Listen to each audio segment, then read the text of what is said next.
ते हवेचं तर माहीत नाही, पण आम्हाला पाहिजे की गफूरभाई परत आले पाहिजे. नमस्कार, मी रुही लाड आणि आपण पाहतात पुणे लोक. आज आपण प्रभाग क्रमांक 19 मध्ये आचल कोऑपरेट हाऊसिंग सोसायटीमध्ये आहोत. आता आपण गेटपासून आत आलेलो आहोत. इथे काही नागरिक, इथले सदस्य, या सोसायटीचे सदस्य आहेत. आपण जस्ट त्यांना विचारूयात.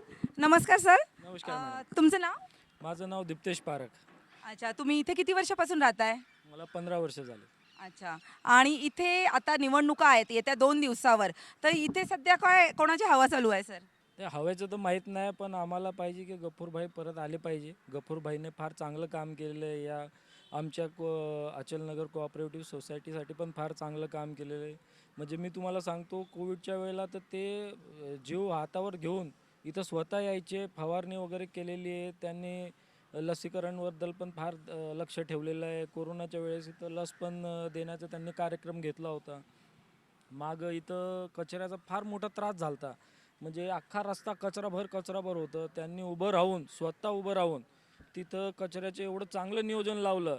त्याच्यानंतर तिथं झाडं लावलीत, लोकांना एज्युकेशन दिलं की इथं कचरा फेकू नका. तिथंपासून म्हणजे पूर्ण स्वच्छता होईपर्यंत त्या माणसाने सोडलंच नाही. पूर्णपणे त्याने या सोसायटीसाठी आणि या पूर्ण एरियासाठी फार चांगलं काम केलेलं आहे. आमच्या सोसायटीमध्ये पाणीचा पण मोठा प्रॉब्लेम होता. ते पण पाणीचा प्रॉब्लेम त्याने फार चांगल्या रीतीने सॉल्व करून दिलेला आहे.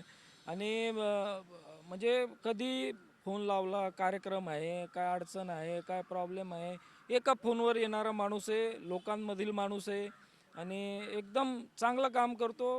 आमचं नक्कीच हे धोरण राहील की गफूरभाई परत आले पाहिजे. समाज हा वेगळा विषय आहे, पण आज त्या माणसाने जे काम केलेलं आहे त्याचं काम सांगतो की तो नक्कीच एकदम चांगला आहे आणि त्याने अजून पुढं जायला पाहिजे. पुढं महापौर पण व्हायला पाहिजे अशी आमची इच्छा आहे.